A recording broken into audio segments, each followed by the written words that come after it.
So a couple of weeks ago, Apple dropped a few new products via press release, and about a week ago, we unboxed all of those except for this. This is the Apple TV 4K. It actually came out a week later than everything else, and so let's go ahead and unbox it, talk about some of the few changes that do exist. I'll stop threatening you with this knife because I just realized I'm pointing at the camera, and yeah, we'll go over what's new with the new 2022 Apple TV 4K. All right, so here we have the Apple TV 4K. I feel like this is a little bit of a different box. The buttons are raised on it, not to get too into the box because I don't think anybody truly cares. But yeah, I mean, there's a little bit of a raised design to this. It's like as if you're touching the actual buttons of the remote. And speaking of the remote, that's one of the biggest changes of the Apple TV 4K. Well, at least last year when it was completely redesigned. So if you still have the old remote, then it's really gonna be a big change. But if you're like, Dan, big deal, I got the one from last year, it looks exactly the same.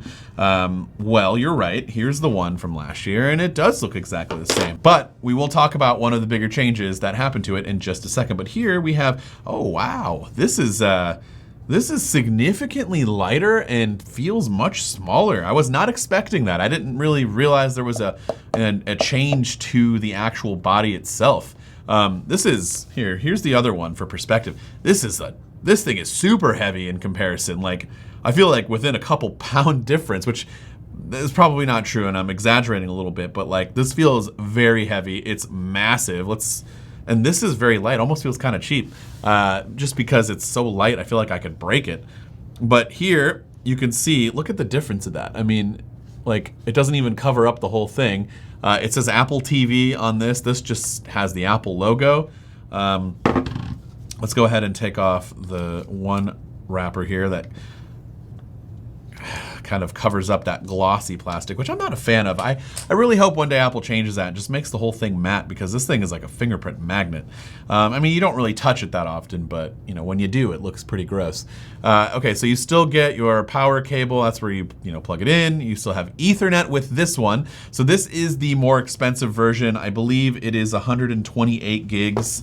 And this has Wi-Fi and Ethernet. There is a cheaper version that just has Wi-Fi, but if your house has the ability to plug in straight to Ethernet, you should definitely do that so that you are less interrupted with bad streaming quality. And then you have your HDMI port. You've got this last little piece here that covers up the little slip pad thing so it doesn't slide around on whatever surface you put it on.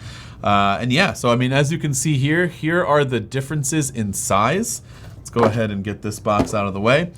Here's the difference in size, and we'll talk about some of the differences that the actual product itself has when you plug it in and turn it on. It's going to be very, very similar, but there are a couple of changes that are worth mentioning. But also inside of the box, so if we can move this off to the side here, you have your remote, which we will pull out here, and talk about what's the big difference, Dan. You said there was a huge change.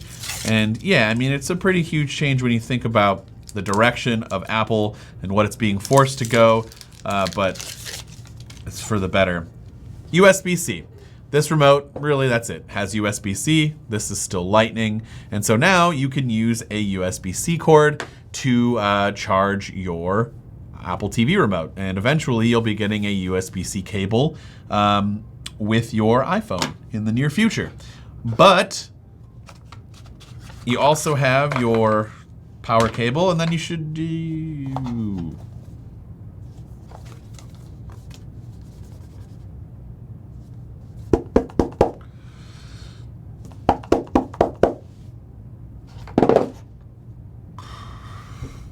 This is USB-C. There's no USB-C cord.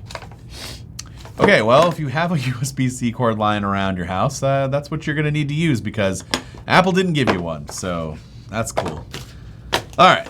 Okay, so I'm gonna try to keep the rest of this video short, but let's go ahead and talk about what the differences are between some of the older versions of the Apple TV and also between the two new ones, because again, for I believe $129, let's go ahead and make sure. I have a computer pulled up in front of me real quick.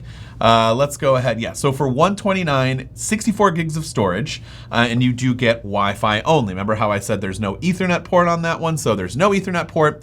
It's 64 gigs of internal storage, and it's Wi-Fi only, and also there is no Thread support. That is only on this one, which has 128 gigs, that Ethernet port, and Thread support. And if you're wondering what Thread is, well, it can get kind of complicated, and I'm not even entirely sure I still know exactly what it does, but the best way that I can put it is that this Apple TV is going to act as a little bit of an expansion for your smart home devices that might not get the best signal in terms of connection to your Wi-Fi network. And so this can kind of help boost and expand that coverage to some of your nearby smart home devices, and then, you know, help the connection and the support between your Wi-Fi network and those devices. And so it could be very important if you have a lot of smart home devices in your house, especially when Thread starts to really kick off and more devices adopt Thread, or some of the newer ones that come out with it support it already from the get-go. I don't know if that's really a huge deal for you. And it also has the A15 processor. And so if you do a lot of gaming